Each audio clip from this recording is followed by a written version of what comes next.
going to be recording. And here we go. So I'll probably sit at my computer because I'd like to graph some of these. So let's see. If you take, we're talking about restrictions on domain and range of composite functions today. And if you take, say you got two functions like a linear function and a quadratic function. The domains of those are negative infinity to infinity. Okay, so there's no restrictions. If you go and do the composite function, so we take g of x and plug it into f of x, here's the resulting graph. You can see that it still has a domain that is x element of the reals. Do you guys agree? Yeah. So that's good. It says, what's the equation? Sure, we can determine the equation of this one here. Right, so taking g of x, putting it into f of x, you'd have 2, and then you'd have x squared minus 1. Subtract 1. You could leave it like that, or you could clean it up. I'd say clean it up. So distribute the 2 into the brackets, right, and you get 2x squared, subtract 2, subtract 1, so overall, subtract 3. All right. So the domain, there it is. The range, a lot trickier to tell, right? So let's think about the range of the original function. So the range of this one is y element of the reals. And what's the range of this one? The x squared minus 1.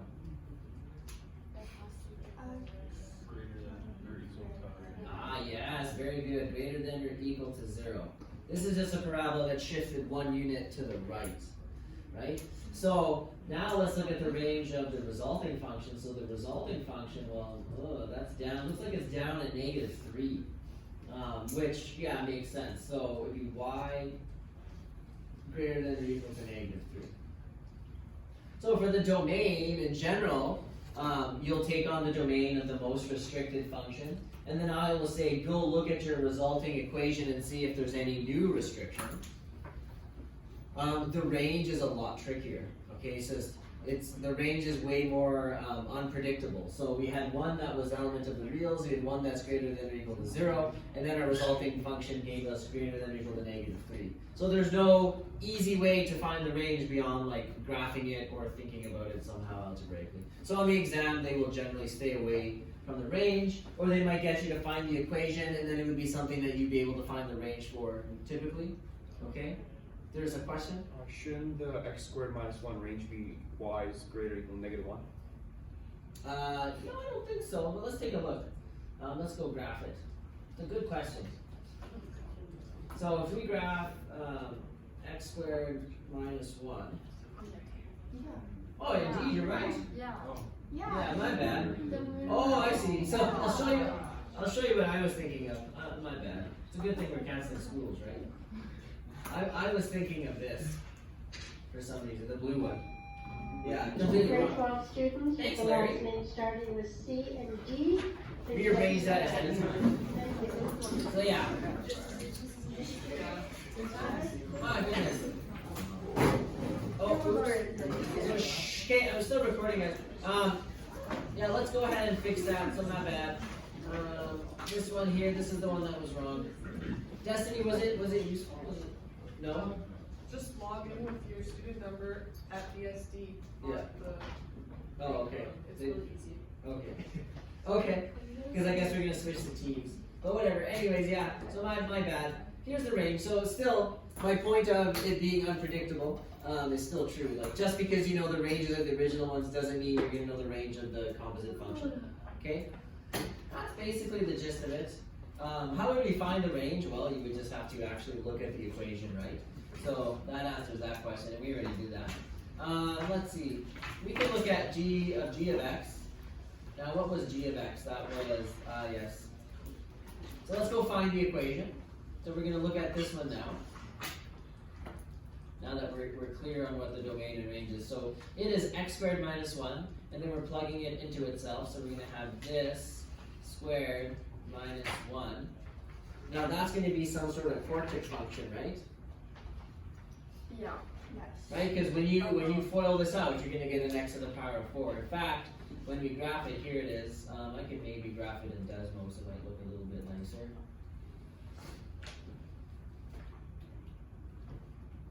So there it is.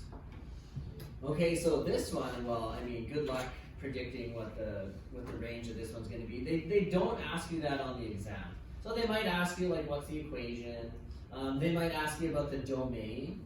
Okay, so notice how the domain is still x element of the reals. Yeah. So the domain is a lot more dependable. So that was the domain of the original function. We plugged it into itself, and then you realize, oh, it's quartic. So the domain is still going to be x element of the reals. And you would need to graph it for that, right? You would just need to be able to determine that without a lot of work that this is going to be an x to the power of 4 function. And what kind of coefficient? Like leading coefficient, positive, negative, how would we know? Because it's going up. But how would we know without doing a lot of work right here? Because there's no negatives. There's no negatives, yeah. So what I'm talking about is like, I don't want to FOIL this out. Okay, but you guys know theoretically how to do it, right? It's going to be this times this. That's going to give you your leading coefficient, right? That's the term that's going to give you the leading coefficient, and it's positive. So it's a positive x to the 4. I'm going to get a bunch of other stuff, but I don't care about it because this is the one that tells me the shape of the graph. Okay? Everyone's clear on that? Yeah? Okay.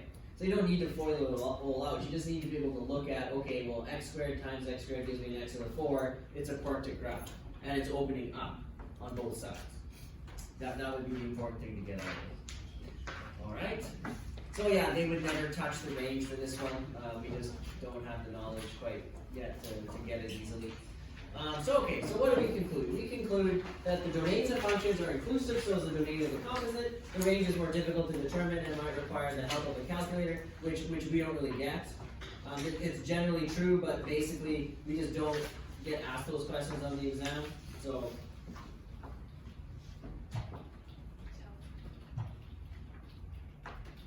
So unless they provide a graph or something, you're not going to really get tested on it. Right? Or it's like some function, like a quadratic function that you should know, unlike me. Because I made a mistake on that first one. Okay? So what happens if your domains are not all-inclusive? Well, it gets a little bit more complicated, but in general, like I said, you're going to take on the domain of the most restricted function, and then look at your resolving equation and see if you have any other restrictions. So let's take a look at these two. So if f of x is the square root of x, and g of x is a linear function, state the domain and range of both. So let's go do that. Let's see if we can do it without really looking at the graph too much. So what's the domain of this square root function? It's going to be x greater than or equal to 0. Perfect, right? Just take the radicand, set it equal or greater than or equal to 0 and solve. And then the range was also y greater than or equal to 0. So there's that one. And then for the linear function, well, that's easy, right? X element of the reals. And then the range is just y element of the reals. Great. So let's see. Let's go figure out f of g of x. So we're taking g of x and we're plugging it into f of x. So you're going to get the square root of x plus 3. Okay. Now, without even really looking at the graph just yet, you guys should be able to tell me, well, what's the domain?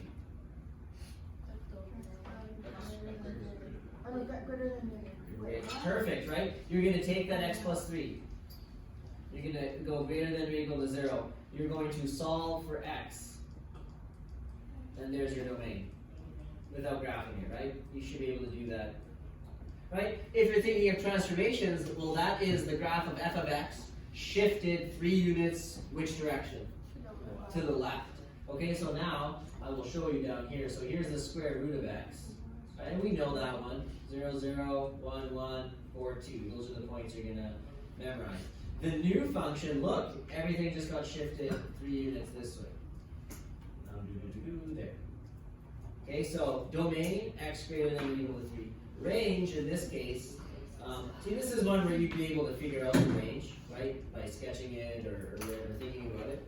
So we know that's the range. So, what happened? Looking back, our composite function, did it take on the most restricted domain? Like, sort of. Like, it's not x element of the real. It took on some restriction, but we had to look at the resulting equation. Okay? So basically what I would say is, okay, looking at these two functions, I know there's going to be some sort of restriction because this one has a restriction. Okay? At minimum, it's going to be greater than or equal to 0. When we actually plugged it in and did it, we got greater than or equal to -3. Okay? So there's no way around. You're going to have to do some work to figure out the domain. Shall we do another one? So the reverse, where we're going to take f of x and plug it into g of x. Okay, so what would you get? You would get the square root of x plus 3. Okay? Now, again, we should be able to do this without a graph for these ones. This graph is the square root of x, but shifted 3 units up. So, in this case, our domain is going to be greater than or equal to 0. Our range is going to be y greater than or equal to what? 3. Now let's look at the graphs, okay? And if you're wondering, like, oh, will they provide me these graphs on the exam? The answer would probably be no. Right? So, like, we expect you to know the square root of x. Right? And now, here's the shifted one, right here. And you can see just everything's been shifted up 3 units. Don't forget the arrows, by the way. I'm forgetting the arrows. So here's the square root of x plus 3. And then the other one's the linear graph. So you can see, like, well, let's see. In this case, did we take on the most restricted domain? Right? We did, yeah. It took on. It still has a domain of the original square root of x function, but the range changed. And remember, the range is really unpredictable. Okay. So if I was to write a quick conclusion, I would say something like, okay, this is kind of what happens. We can start with the domain of the most restricted function. However, we must examine the resulting composite function to really understand what happens to domain. It's unpredictable. So the answer to today's note package is kind of like, okay, so what happens to the domain? Well, in general, you can expect it to be at least as restricted as the most restricted function. But also, we need to check out the new resulting equation because there might very well be new restrictions. That's basically the notes today. And we already have everything we need in our toolbox to figure it out, right? Like you guys know how to draw these things, you know how to find the domain and range, you know how to find restrictions. So there's really nothing new except this idea that, okay, when we get composite functions, the domain, maybe it'll be at least as restricted as the most restricted one, but there could very well be new restrictions. Oh, and by the way, the range is really hard to find out. That's our conclusion today. So on the exam, they generally just stick to asking you about what happens to the domain. Okay? Well, let's see if there's any other questions. Maybe I should grab one from an exam. That's basically the lesson for today. I think we did. Oh yeah, I suppose we should talk a bit about the division questions. Those ones are ripe for the picking, right? Because of all the asymptotes and stuff. So what do we got here? We got f of x, so that's a rational function, and then we got parabola, x squared minus x. Determine the explicit equation, and then state its domain. Perfect. So some of these will look kind of funny, but let's go ahead and do it here. So taking f of x and plugging it into g of x, well that's going to be ugly because it's x squared minus x. But you're gonna get something like this.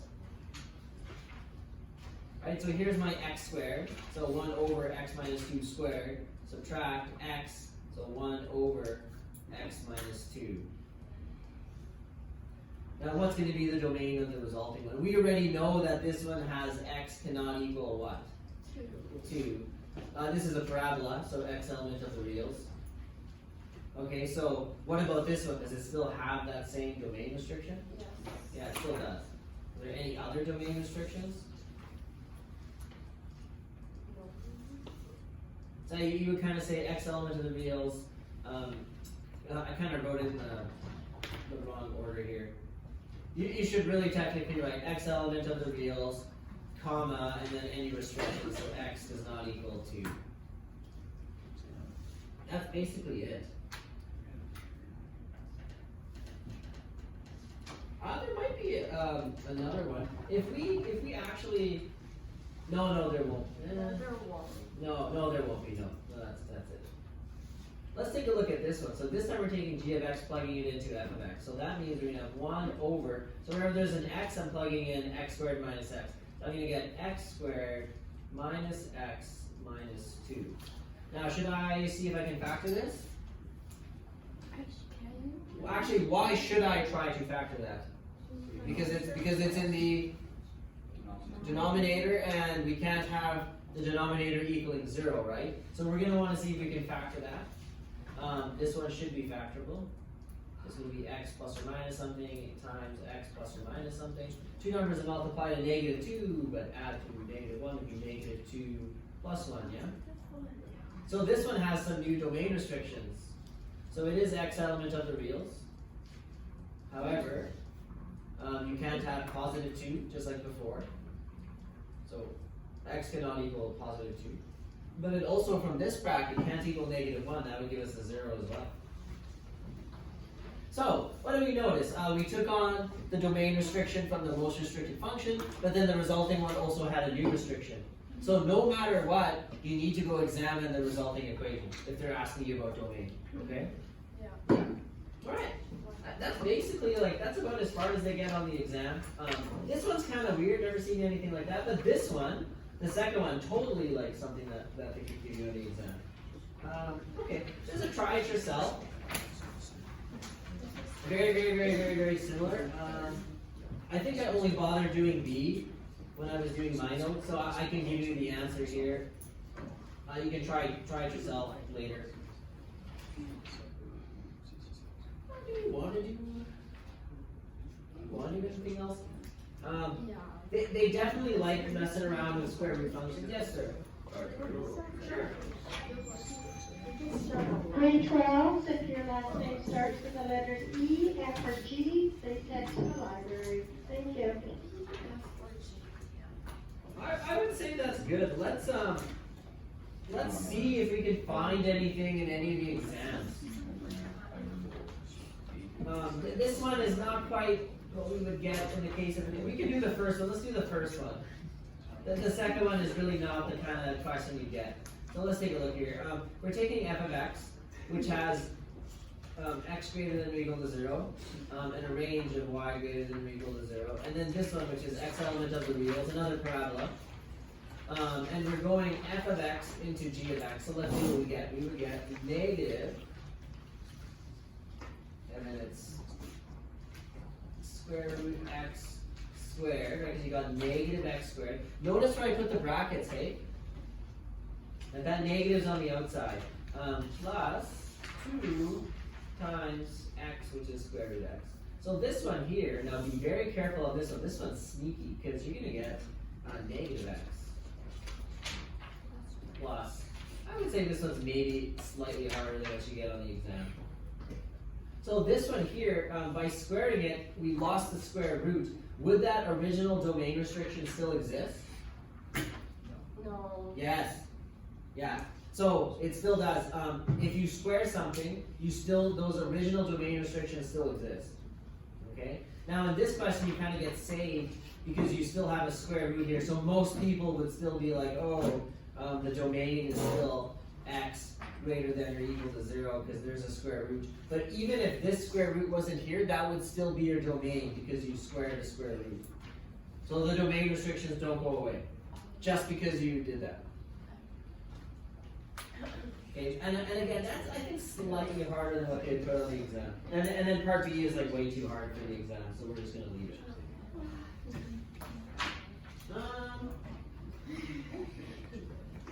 They don't really ask that last question. This one here. So the last one is you gotta give the composite function, so it gives it, and then it asks for the original equations that would produce it. So obviously there's lots of answers that could work. So it's something like this. We can try it out, why not? So give you a moment. So it just says, hey, for each function, figure out what g of x and f of x would be so that you get this when you do the composite, when you go g of x into f of x.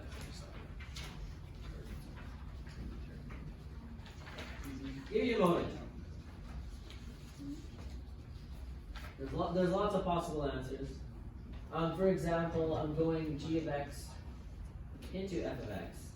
So I need to get that squared down there. So I might like say that's g of x and that's f of x. Right, so if I took my g of x and plug it in wherever I have an x and f of x, I would get this. Do you guys agree? Yeah, so that could work. Did anybody come up with anything else?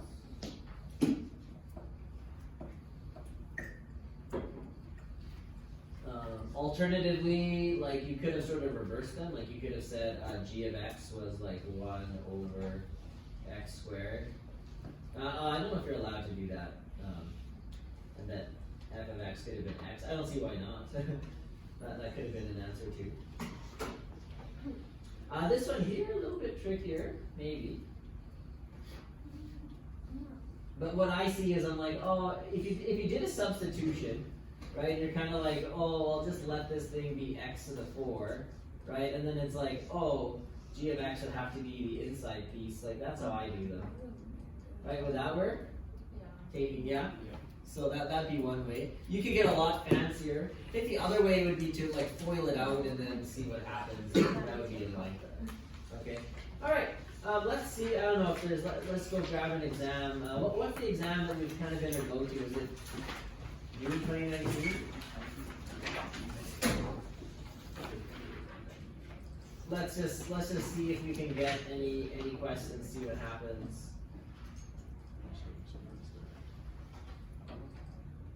Okay, so let's scroll through and see.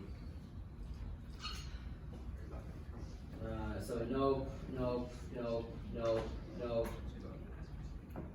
State the what? Oh, I remember this one. Nobody. What's this one? What's the answer?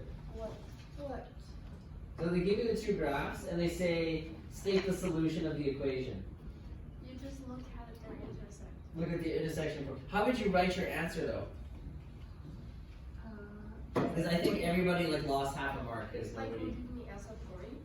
It says state the solution of the equation. Oh, only x.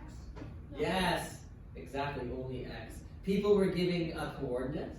Why is a coordinate wrong? Because it's a point and like it's asking for the value of that. Yeah, so it says state the solution to this equation. So the solution would be the x value that makes the two sides equal, right? So that would be x equal -1. What's the answer? The y value, but they're just saying state the solution. So lots of people lost half a mark. I think they lost the entire mark. Oh. Yeah, it was a brutal question. Yeah, so the answer is x equal -1. I know it has nothing to do with the unit we're doing, but I thought I'd point it out. Okay, that's logs, that's our next unit. That's transformations, that's the last unit. Okay, so here's a question that is a composition of functions. I'm not asking. It's not asking for domain range, but it's from this unit, so let's take a look at it.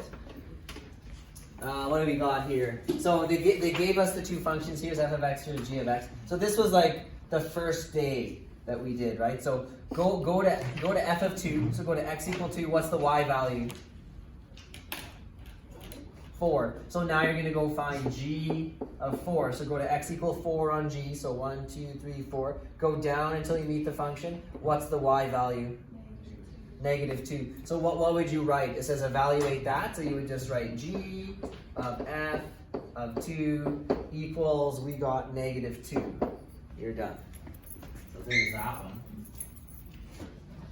Nothing about domain and range yet though. Nope. Nope. Nope. Identity.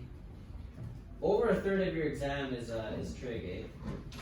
Over 1/3 is trig. Roughly a third is logs, and then the last 1/3 is all the other units. So we're missing those 2 units. Those are the 2 units. Yeah. Yikes. Yeah, guys, I have no idea what's going to happen with the provincial exam this year, given what's going on right now. So I don't know. I'll let you know as soon as I know anything. But. So I can't do any of those. I feel like we should do 21 because people often confuse composition, inverse. So why don't we just quickly do 21? Not from this unit. So what happens to domain and range when you do the inverse of the function? They switch. The domain becomes the range, and the range becomes the domain. So it says identify the domain. So that would be the range of the old function. So the answer here would be D. Yeah. All right. Oh. Nope, can't do that. Can't do that. Nope. Nope. Nope. Nope. Now this is getting into logs now, exponential functions. Nope, nope, nope. Trig again. Trig. Oh yeah, you can do that one, but given the functions. We should almost do this one just because it's like so fresh. So this is the end. This is, what's this called? When I say here's f of x, figure out this. What's that called? It starts with an R. Reciprocal. Who said it? Yeah, reciprocal. So that means that your xy point on this graph becomes x comma 1 over y. Okay, now they're asking what's the vertical asymptote? Well, what are you worried about when you have something in the denominator? You're worried about the y value being 0. So you learned this in maybe, well, you learned it in this grade, but here's y equals 0. So that would become a vertical asymptote when you do that graph. So state the equation of the vertical asymptote. So you would just say y equals, oh my bad, vertical, x equals -2. Right, so any x-intercept becomes a vertical asymptote on the reciprocal graph.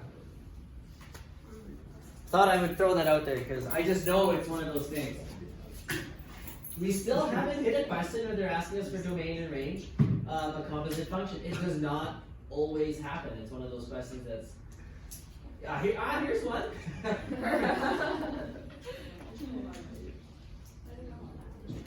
I'm glad it happened. So they give us the two functions and they say determine this. So that'll be 1 mark. 1 mark is just finding the composite function. So let's go. G of x, we're plugging it into here. Ooh, nasty, because we're going to get this, right? Yeah. Now let's think here for a second. Domain of this one is x greater than or equal to 0. Range is y greater than, they're not even asking us, they're just saying domain. So who cares about the range? What's the domain of this one?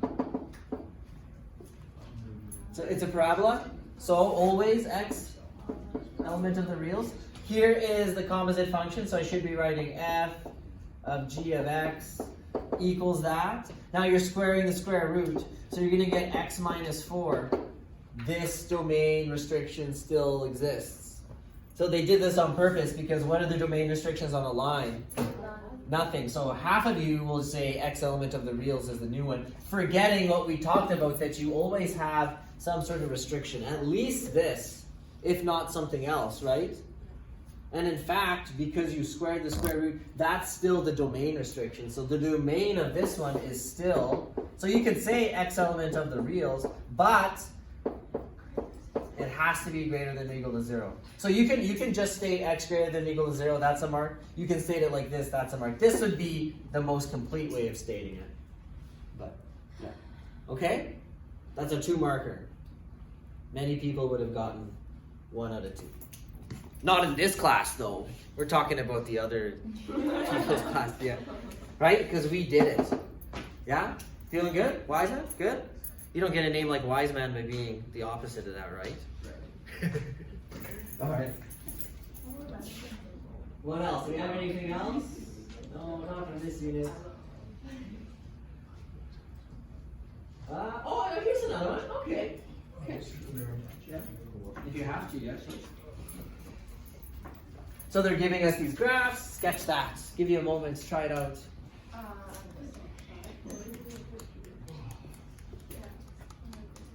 Nobody's gonna try it? Oh, we don't have the paper, so like... Oh my god. Okay, well then let's watch. Okay. What are we doing? We're adding them together? This is a nightmare. Okay, couple things to watch out for. So, the one function, like the arrows are on both sides, but here, this is f of x. It starts here, it stops here, whatever you want to think. All grade 12 students with the last names that start with H, I, J, and K, please head to the library. Okay.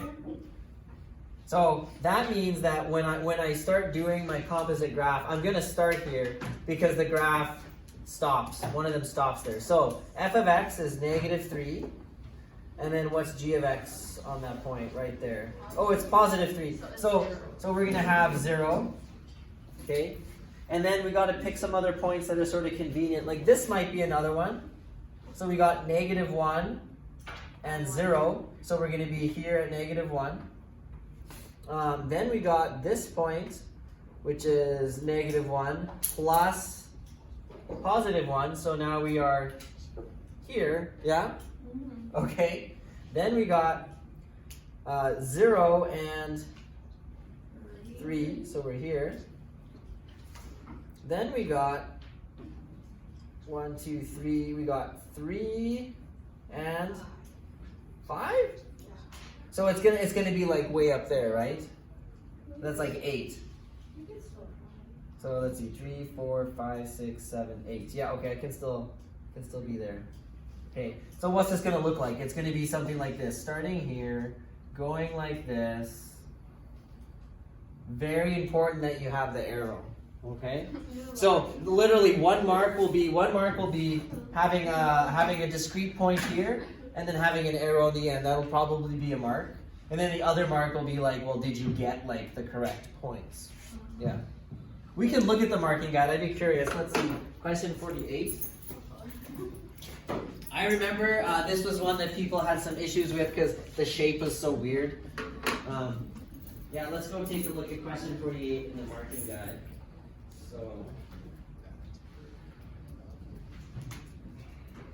So yeah, here it is. So we got the graph correct. Yeah, so 1 mark for restricted domain. So that means basically they're expecting you, they're giving the full mark on there. If you're missing that, you're gonna lose half a mark anyways. Yeah, and then 1 mark for like having the right graph basically. Okay.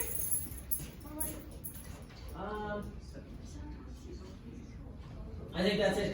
That's the entire exam. Okay, we'll leave it there. If we do this, do you guys like that? We're like after the lesson, or like let's go look, or maybe like as we get towards the end of the unit, to be like let's go look at an exam, because then it exposes you guys to more exam questions. Yeah. Okay. See you next time.